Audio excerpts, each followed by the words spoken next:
Hi everyone, how you all doing? Welcome back to Karen Vibes, reading for the mature audience. So I'm down at the retirement home. I got down not too long ago. So I'm actually folding my linen. So all of these stuff these pillowcases, these I got made some years ago to match with some blue sheets that I have for the beds. So I'm just here going through my stuff, getting them folded nicely and putting them in single bags and put them in a linen closet with some, what they call those stuff. Those little sweet smelling things that you put in laundry, just to keep them fresh. That's what I'm doing, folding up my sheets. So these are some sheets I bought years ago. You know, you really want something, you have to prepare. So did my preparations long time ago. So that's what I'm doing, sorting out my linen, because I don't want when my clients come then I have to be running all over the place doing this, doing that. So I am preparing everything, so everything is nice and neat. So how you all doing, folks? It's raining cats and dogs here. It's raining cats and dogs. Let me see if I can turn the camera. Look folks, see outside, it's raining. Raining, lots of thunder and lightning. I don't like the lightning. I don't like to be outside when I don't even like, even when I'm inside or at the door, I don't like the lightning at all. Give me the willies. If that's the right thing to say. So yes folks, so we're getting back into our reading. I said while I was here folding, I said why not get some reading done, because I'm in suspense just like you folks. Want to know what's going to happen next. I don't know if everybody fold pillowcases like me, but ever since I was a little girl I was taught to fold them. Let me show you folks. So you bend one side, carry up this side. Maybe you can't see so properly because the phone, but so you bend the both sides in half, and then I'm going to carry it up like this, fold it in half, and then carry it again and fold it in another half, and ta-da! Like that. I tend to keep them on the wrong side until the left side, wrong side, until I'm ready to use them. So they're still going to go in some little bags and put in linen closets, so I know that they're well clean and kept. So this is how I fold my pillowcases. And it's so nice because when they're folded, they look like this. I guess most people fold pillowcases like this. They're not that neat yet, but I'm going to put them neat in now. So that's what I'm doing. Hope you all having a great day. Wherever you are, whatever you're doing.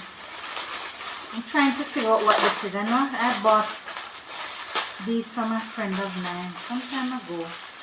Well, these are actually for something for babies, but she was selling them at the time, and I said, you know, I'm gonna have the home. You know, the elderly folks can still use them for something. You know, in Jamaica they say Tony hand make fashion. Yeah. Oh, so there are little blankets. So if I have one of my patients sitting out on the veranda in the rocking chair, I can just cover their legs like this. So see, still comes in handy. And it really feels comfortable and nice. So these are some little baby blankets, but at the time my friend was selling them, I said, made in Pakistan, 100% cotton. Yeah, it feels really nice. Yes, I'm going to use them for that. So they're sitting in the sofa and they want to just cover their legs like that, keep them warm. Yes, so they come in handy. Alright folks, enough of my talking, my idle chatting. So I think I'm going to keep this one for myself. I have some more there. I like this color. I love the pink. Pretty. So I'm gonna keep this on.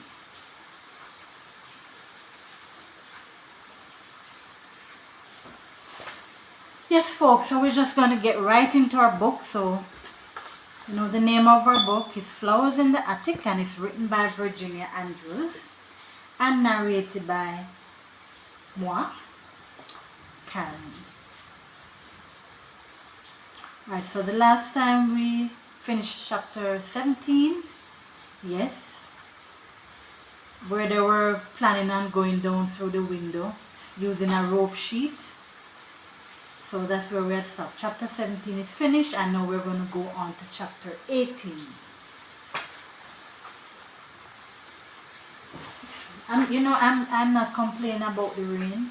I'm really glad for the rain because the plants. And I planted, you know what I planted yesterday, folks? Some marigold. I hear it's very good, the marigold. So next one of my teas coming out. I'm keeping you folks in suspense. I have some very interesting Jamaican teas that are coming out. So my vision is to be the next tea giant in Jamaica and the world. You know, they say you have to dream big. I always believe in dreaming big. Yep. Anyhow, so we're at chapter 18. And the heading for chapter 18 is A Taste of Heaven. A Taste of Heaven. So let's just get right into it. Slowly, carefully, hand under hand and foot under foot, Chris descended to the ground while I lay flat on my stomach near the roof's edge, watching his descent. The moon was out and shining brightly as he lifted his hand and waved. This was his signal to send me on my way. I had watched the way he handled himself, so I could duplicate his method.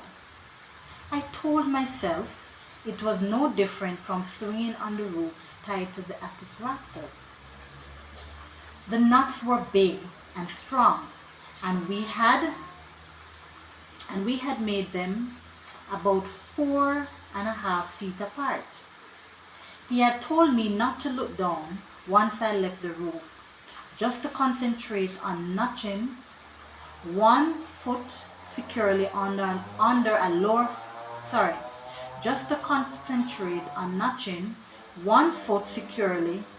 lower knot before I reached with my other foot to find an even lower knot. In less than 10 minutes, I was standing on the ground next to Chris. Wow! He whispered, hugging me close. You did that better than me. We were in the back gardens of Foxworth Hall, where all the rooms were dark, though in the servants' quarters over the huge garage, every window was brightly yellow. Lead on, Macduff, to the swimming hole, I said in a low voice, if you know the way. Sure he knew the way. Mommy had told us how she and her brothers used to steal away and go swimming with their friends. He caught my hand as we tiptoed away from the huge house. You know, reading this, I feel like I'm the one tiptoeing away from the house. Not for long. It felt so strange to be outside on the ground on a warm summer night, leaving our small brother and sister alone in a locked room. When we crossed over a small footbridge and knew we were now outside the realm of Foxworth property, we felt happy, almost free. Still, we had to be cautious and not let anyone see us. We ran towards the woods and the lake Mommy had told us about. Oh my goodness. Now I am fretting for them because I don't want them to get caught. It was 10 o'clock when we went out on the roof. It was 10:30 when we found a small body of water surrounded by trees. We were fearful others would be there to spoil it for us, and send us back unsatisfied. But the lake water was smooth, unruffled by winds or batters or sailboats. In the moonlight, under a bright and starry sky, I looked on that lake and thought I'd never beheld such beautiful water, or felt a night that filled me with such rapture. And I thought, as I'm reading that, it's a long time I haven't been to the beach. Every time I say I'm going to pack a bag and just go sit on the beach side, and just never seem to have the time. But sometimes you have to make time to smell the roses, as they say. Are we going to skinny dip? Asked Chris, looking at me in a peculiar way. No, we're going to swim in our underwear. The trouble was I didn't own a single bra. But now that we were here, silly prudery wasn't going to stop me from enjoying that moonlit water. Last one in is a rotten egg, I called, and I took off on the run towards a short dock. But when I reached the end of the dock, I somehow sensed the water might be icy cold. And most gingerly, I cautiously stuck a toe in first, and it was ice cold. I glanced back at Chris, who had taken off his watch and flung it aside, and now he was coming at me fast. So damn fast. Before I could brave myself to dive into the water, he was behind me and shoved me splash flat down in the water. I was soaked from head to toe, an inch and not inch by inch as I would have had it. Oh my goodness. I shivered as I came to the surface and paddled around, looking for Chris. Then I spied him crawling up a pile of rocks, and for a moment he was, I think there's a whole something, as I said, Chichi ate out this book, so can't make out that one. And I can't, sorry guys, I can't make out this, there's a hole there. So we just use our imagination. And for a moment he was, he lifted his arms and gracefully made a swan dive into the middle of the lake. I gasped. What if the water wasn't deep enough? What if he hit the bottom and broke his neck or back? And then, he didn't surface. Oh God, he was dead, drowned. Chris, I called, sobbing, and began to swim towards the spot where he had disappeared beneath the cold water. Suddenly, I was seized by the legs. I screamed and went under, pulled down by Chris, who kicked his legs strongly and took us both up to the surface, where he laughed and splashed water into his face. Where he took us both up to the surface, where he laughed and I splashed water into his face for playing such a dirty joke. Yeah, that wasn't a nice one. Nearly give her a heart attack. Isn't this better than being shut up in that damn hot room? He asked, frolicking around like someone demented, delirious, wild and crazy. It was as if this bit of freedom had gone to his head like strong wine, and he was drunk. He swam in circles around me and tried to catch my legs and drag me under. But I was wise to him now. He kicked to the surface and backstroked. He also did the breaststroke, the crawl, side stroke, and named what he did as he performed. This is a back crawl, he said as he demonstrated, showing off techniques I'd never seen before. He surfaced from a dive under and treaded water as he began to sing. Dance, ballerina, dance, ballerina, dance. And in my face he threw water as I splashed it back at him. And do your and do your rhythm with your aching heart.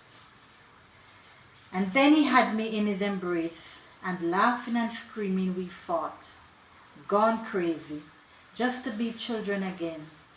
Oh, he was wonderful in the water, like a dancer.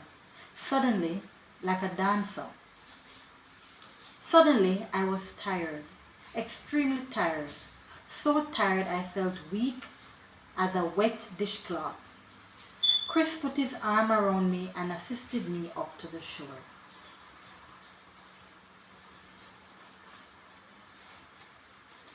Both of us fell on a grassy bank to lie back and talk. One more swim and then back to the twins, he said, lying supine on the gentle slope beside me. Both of us stared up at a sky full of glittering, twinkling stars. And there was a quarter moon out, colored silvery gold, and it ducked and hid and played hide and seek with the strung out long dark clouds. Suppose we can't make it back up to the roof. We'll make it because we have to make it. Boy, I like Chris. Folks, I like Chris. I like when just positive and say, yes, we have to make it. There has to be a way. That was my Christopher doll, the eternal optimist. Yes, I love optimists, people who are optimists. That was my Christopher doll, the eternal optimist. Sprawled beside me, all wet and glistening, with his fair hair pasted to his forehead. His nose was the same as Daddy's, and it aimed at the heavens. His full lips so beautifully shaped, he didn't need to pout to make them sensual. His chin squared, strong, clefted, and his chest was beginning to broaden. And there was that hillock of his growing maleness before his strong thighs, beginning to swell. You see, she noticing her brother's body, and I guess just like how he noticing her. There was something about a man's strong, well-shaped thighs that excited me. I turned away my head, unable to feast my eyes on his beauty without feeling guilty and ashamed. But they're teenagers, and these things are naturally. Just this thing is that they're siblings. They're siblings locked up in a place, no fault of their own. So, you know, birds were nested overhead in the tree branches. They made sleepy little twittering noises for some reason. Sorry folks, let me read again.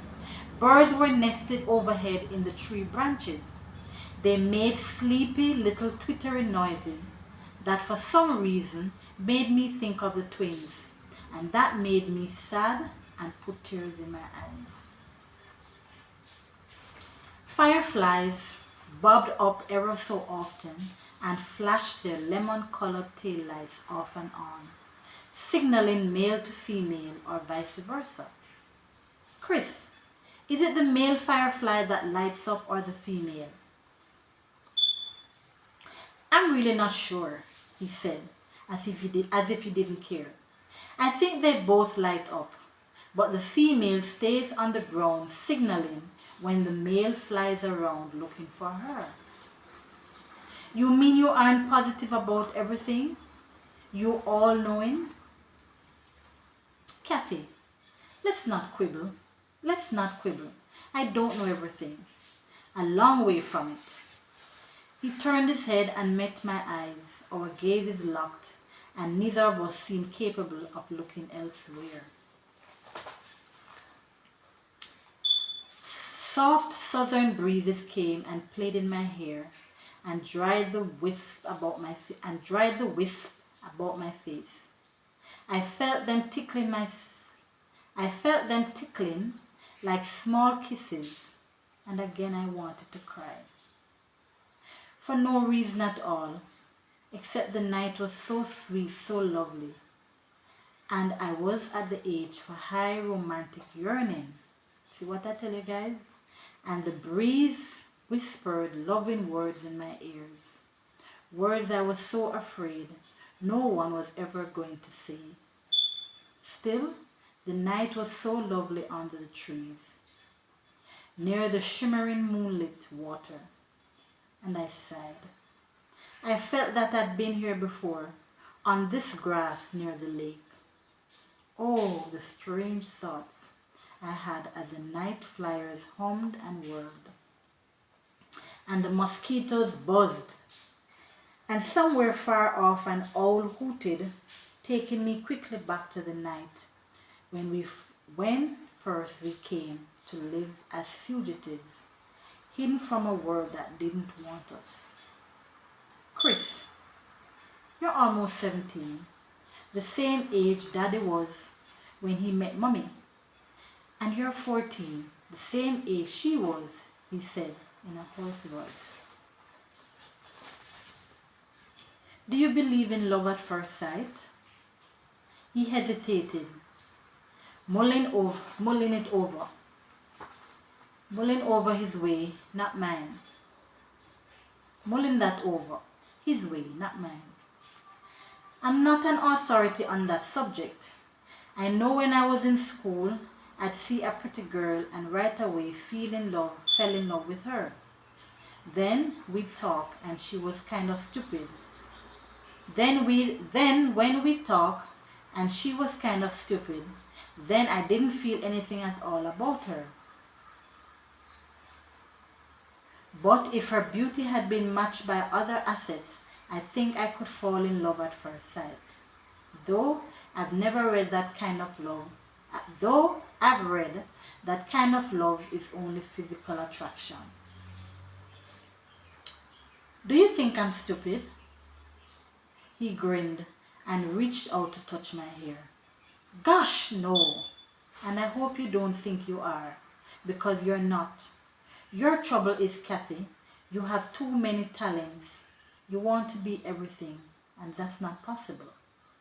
How do you know I'd like to be a singer and an actress too? He laughed softly and low. Silly girl, you're acting 90% of the time and singing to yourself when you feel contented. Unfortunately, that's not very often. Are you contented often? No. So we lay silent from time to time, staring at something that drew our attention, like the fireflies that met on the grass and mated, and the whispering leaves, and the floating clouds, and the play of the moonlight on the water. The night seemed enchanted, and set to me to thinking again of nature and all its strange ways. Though I didn't understand fully many of its ways. Why had I dreamed as I did at night now? Why I woke up throbbing and yearning for some fulfillment that I could never reach. I was glad Chris had persuaded me into coming. It was wonderful to be lying on grass again, feeling cool and refreshed, and most of all, feeling fully alive again. Chris, I began tentatively, again to spoil the soft beauty of this star-filled moonlit night. Where do you think our mother is? He kept right on staring at Polaris, the North Star. I have no idea where she is, he answered finally. Don't you have any suspicions? Sure, of course I do. What are they? She could be sick. She's not sick. Mommy's never sick. She could be away on a business trip for her father. Then why didn't she come and tell us she was going and when to expect her back? I don't know, he said irritably, like I was spoiling the evening for him. And of course, he couldn't know. And of course, he couldn't know any more than I did. Chris, do you love and trust her as much as you used to? Don't ask me questions like that. She's my mother. She's all we've got, and if you expect me to lie here and say mean things about her, I'm not going to do it. Wherever she is tonight, she's thinking of us, and she's coming back. She'll have a perfectly good reason for going away and staying so long. You can count on that. I couldn't say to him what I was really thinking, that she could have found time to come in and tell us of her plans, for he knew that as well as I did. There was a husky tone to his voice that came about only when he was feeling pain, and not the physical kind. I wanted to take away the hurt I'd inflicted with my questions. Chris, on TV, girls my age and boys your age, they start to date. Would you know how to act on a date? Sure, I've watched a lot on TV, but watching it isn't the same thing as doing. Still, it gives you the general idea of what to do and what to say. And besides, you're still too young to date, guys. Now let me tell you something. Mr. Big Brain, a girl of my age is actually 1 year older than a boy of your age. You're crazy. Crazy? I read that fact in a magazine article written by an authority on the subject, a doctor of psychology, I said, thinking he was sure to be impressed. He said, girls mature emotionally much quicker than boys do. The author of that article was judging all mankind by his own immaturity. Chris, you think you know everything, and nobody knows everything. He turned his head and met my eyes and scowled, like he used to do so often. You're right, he agreed pleasantly. I know only what I read, and what I'm feeling inside has me as mystified as any first grader. I'm mad as hell at Mommy because of what she's done, and I'm feeling so many different things, and I don't have a man to talk to about them. He rose on his elbow to stare down in my face. I wish it wasn't taking your hair so long to grow back. I wish now I hadn't used the scissors. Didn't do any good. Anyway. It was better when he didn't say anything to me.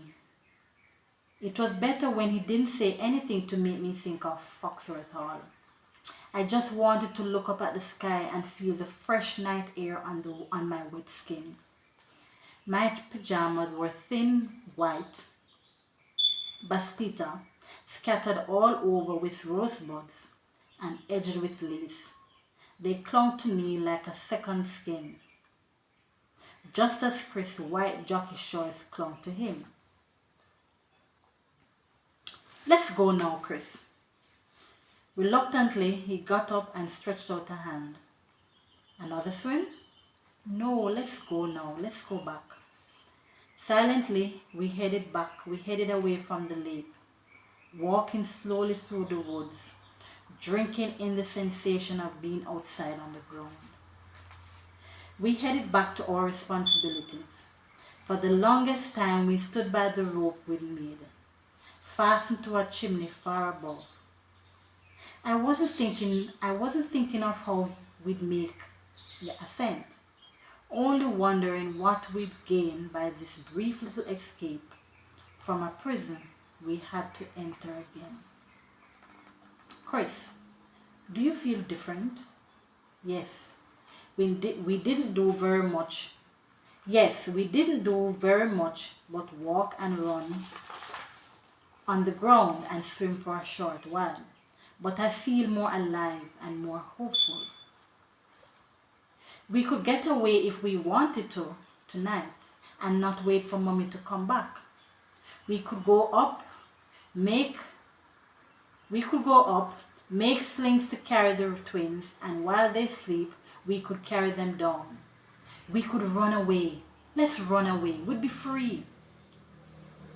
He didn't answer, but began to ascend to the roof, hand over hand, with the sheet ladder caught fast between his legs as he worked his way up. As soon as he was on the roof, I began, for we didn't trust the rope to hold the weight of 2 people. It was much harder going up than coming down. My legs seemed so much stronger than my arms. I reached above for the next knot and lifted my right leg. Suddenly, my left foot slipped from where I'd notched it, and I was swinging free, held by the weak bands. Oh my goodness. Guys, a short scream tore from my lips. I was more than 20 feet from the ground. Hold on, called Chris from above. The rope is directly between both your legs. All you have to do is squeeze them together. Quick! I couldn't see what I was doing. All I could do was follow his directions. I grasped the rope between my thighs, quivering all over. Fear made me weaker. The longer I stayed in one place, the more fearful I became. I began to gasp, to tremble, and then again the tears. Stupid girlish tears. You're almost within reach of my hands, called Chris. Just a few more feet up and I can reach you. Kathy, don't panic. Think of how much the twins need you. Try hard. I had to talk myself into letting go with one hand to reach higher for another knot. I said over and over again to myself, I can do it. I must do it. I can do it. That's the girl. I can. My feet were slippery from the grass. But then, Chris' feet had been slippery too, and he managed. And if he could do it, then so could I. Bit by terrifying bit, I climbed up. Bit by terrifying bit, I climbed up that rope to where Chris could reach down and grasp my wrist. Once his strong hands had me, a surge of relief tingled my blood, down to my fingertips and to my toes. In a few seconds, he hauled me up and I was seized in a tight embrace, while we both laughed and then almost cried. Then we crawled up the steep slope, keeping fast hold of the rope until we reached the chimney. That's when we fell down in our accustomed place and shivered all over. Oh, the irony of it all, Oh, the irony of it all, that we would be glad to be back. Can you imagine? That's kind of funny. You're locked up in a place wanting to go, but then being glad to get back inside. Yeah, life is really funny. That is really weird. And she said, oh, the irony of it, that we would be glad to be back. So we'll pause there, folks. We will pause there. And when we get back, we will continue. So we're still at chapter 18 and we pause right there. And we will get back in short order. Oh, that was really intense. That was really intense, folks. So folks, thank you for listening. I'm going to finish folding my pillowcases and my sheets. So you all enjoy the rest of your Thursday evening.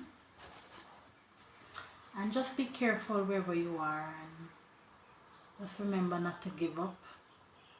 You know, probably someone out there needs encouragement. Don't give up, and just remember everything is going to be okay and everything is going to work out. Whatever it is that's going on for you, everything is going to be okay. Everything is going to work out. So my spirit just gave me that to see. So, alright folks, so I'll catch you. And do remember to like, subscribe and share. Remember to leave your comments. I'm really grateful and thankful when you take the time to join. And take the time just to comment or whatever it is. I appreciate it. Or give a like. Even to like the video. Tell your friends about it. Share the video. I really appreciate it. Alright folks, so remember you can find me on YouTube and that's Karen Vibes. I need to clean this thing off. Alright folks, so we're out of here. And we'll be back again in short order because this has us in suspense and we really want to get to the bottom of it and see what's going to happen. To this book I have two more books because it's a sequence, but the other books are thick and it would take a very long time to read. But if you folks want me to do a follow-up with those other two books, either 2 or 3 books, please let me know. Flowers in the Attic. But it's gonna be a long read. But if you'd like me to continue with the follow-up books, see how they mature and how they run away and stuff and life and stuff, let me know. And I'll read on. Alright folks, so enough for my endless talking. Have a good evening and thanks. Peace out.